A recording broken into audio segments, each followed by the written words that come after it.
Welcome to my channel, where we discuss everything and all things politics, especially about the 2023 presidential election in Nigeria that was held on February 25, 2023. In this video, I want us to look at the damning verdicts or precedents of the Supreme Court that they have to ignore to save the presidency of Bola Ahmed Tinubu. It means that all these past judgments that we're going to look at, that the Supreme Court will ignore it for whatever reason that they will give to save Bola Ahmed Tinubu's presidency. So we are going to take some of them here, which, if they ignore it, a whole lot of Nigerians, even the international community, will be scratching their head and say, "What happened?" But as they used to say, the Supreme Court is the final judgment, and if you fail to get your plea from there, the only option you have is to go and plead to God Almighty. But these past judgments we are going to look at will give you a hint whether Tinubu can be able to survive the petition against him. Okay? So that's the precedent we are going to look at right now to see how Tinubu can be able to wriggle himself out of this quagmire in retaining his presidency, for which he was declared the winner on March 1, 2023. Now let us look at the first judgment that the Supreme Court will have to ignore. You know, there is this issue of the status of Federal Capital Territory, Abuja. Okay? Whether you need 25% in Abuja or not. Whether Tinubu need it. You know, the petition by Peter Obi and Atiku Abubakar of the Labour Party and PDP respectively is saying that Tinubu was declared in error as winner when he didn't get up to 25% in Abuja. Now in 2003, Muhammad Buhari lost the presidential election to Obasanjo and went to the presidential election petition tribunal. Eventually, the Supreme Court ruled that despite the fact that Obasanjo could not win Abuja, what was needed was the 25% score in Abuja. So in that case, it's not compulsory you must win Abuja, but you must get 25% in Abuja. That was what the Supreme Court ruled in 2003. It was the first time the Supreme Court is interpreting that position of getting 25% in Abuja. Now, in 2008, the Supreme Court also was called upon to interpret this section 134, subsection 2B, which requires that you get 25% in Abuja. At that time, it was between between Yaradua and Muhammad Buhari. In that judgment, they followed the precedent of 2003 that Yaradua don't need to win the FCT. All he needed was 25%. In fact, it was in that judgment that the Supreme Court ruled that the "and" in that section 134, subsection 2B is conjunctive, is compulsory. You must get 2/3 of the states, of the 36 states of the Federation and the Federal Capital Territory, Abuja. You must get 25% in 2/3 of the 36 states of the Federation and the Federal Capital Territory, Abuja. So that's the precedent that was set. Two precedents that have been set about the issue of getting 25% in Abuja. So the question is, are the Supreme Court justices going to interpret it differently this time? Is the conjunctive meaning of that "and" going to change this time around in 2023? Because Aswad Bola Ahmed Tinubu is the one that was declared the winner. So that is a major issue that the Supreme Court, a major precedent, they have to overturn to save Tinubu's presidency. And many people are saying it is difficult for Tinubu to escape that, that they are likely to follow the normal precedent of 2003, 2008. In that case, Tinubu's days as president may be numbered. Okay? And then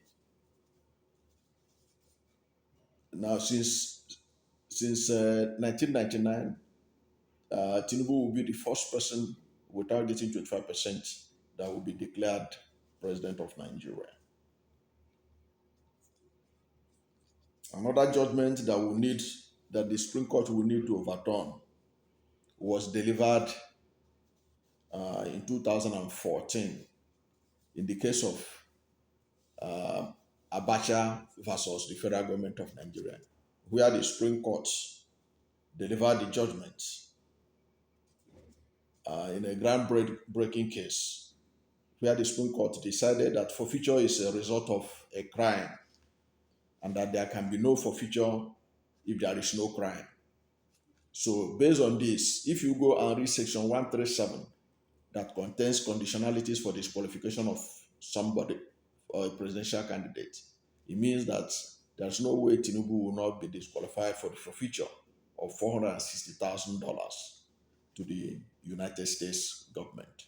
Because already, even the witness that he brought admitted that the $460,000 that was forfeited was proceeds of narcotic. And there was also issue of money laundering.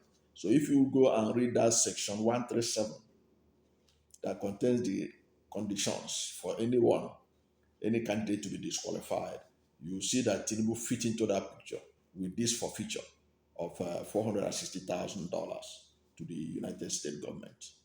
And interestingly, Chief Justice Arowala, the present Chief Justice of Nigeria, was the one that read out the judgment of the panel that concluded that forfeiture is a crime. Okay, it's a crime. If someone forfeits something, that means a crime was committed. Therefore, this judgment is a judicial precedent that's likely to affect Tinubu's chances seriously because he has admitted that he forfeited $460,000. That one is no longer in dispute. But was it a crime? It doesn't mean he has been convicted. Of course, it's an admission of commission of a crime. And if you go and read that section 137, it talk about somebody committing crime, somebody doing fraudulent thing, exhibition of dishonesty and all that. Go and take your time, go and study that section 137. You find out that there's no way, if the Supreme Court's interpretation of 2014 forfeiture is the same in 2023, then it will be difficult for them to save him.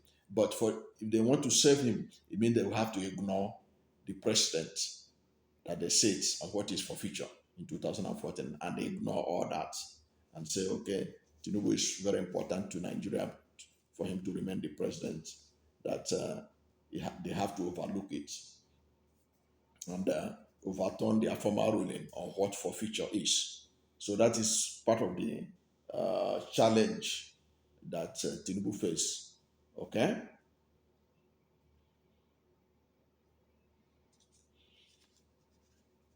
Then there is the issue, the fourth judgment another judgment that they will need to overturn in order to save Tinubu is the one delivered in 2017.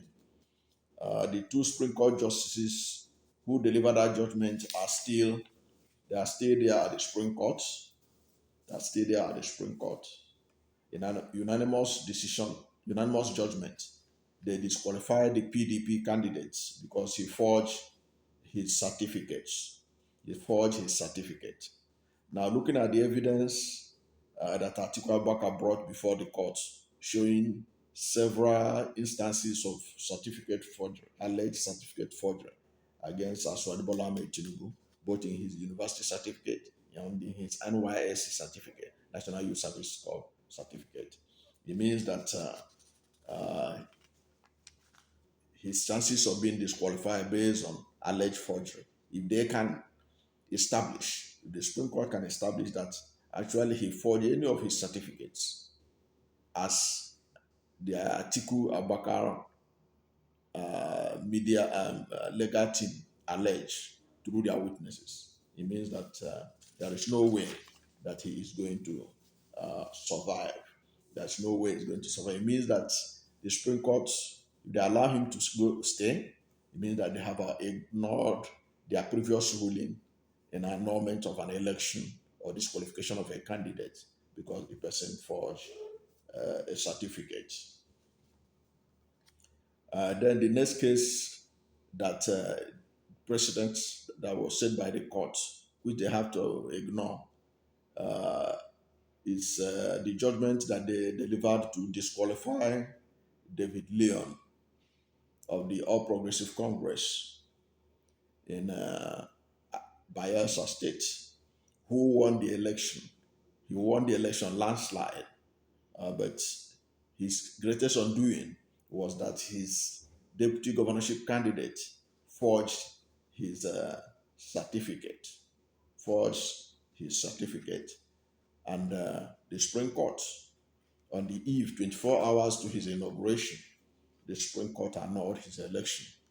And you can see in this case, it's not even the main candidate that had certificate issue, but he was a victim of of the actions of his running mate, because you know that vice president and the deputy governor, they run joint ticket with their presidential candidate and their governorship candidate together. So the election was annulled. So it means that if this allegation of forgery of certificate of Tinubu stands, if it is strong enough to, to warrant his disqualification, and the court, for whatever reason, allow him to stay on, it means that they have to ignore this previous judgment, like what happened in Bayelsa State, and allow Tinubu to continue to be the president of Nigeria. So they have to ignore that weighty allegation to allow him to stay. Okay, so it's a it's a very tight rope that Tinubu is working on. But if he survives, it means that the Supreme Court, after looking at all these things, ignore them, ignore all the precedent they have set before, and I gave him a pass so that he continue to be the president of Nigeria in their own thinking. I feel that these evidences are not enough to be equated to the precedent they have set in previous judgments, like we have pointed out. Then there's also the case of the next one is the one they delivered this year between Oyetola versus Adeleke. In that judgment, the Supreme Court upheld and reinforced all the guidelines and processes involved in the conduct of elections. Here, the Supreme Court said that the processes and conduct of election must be followed to the letter.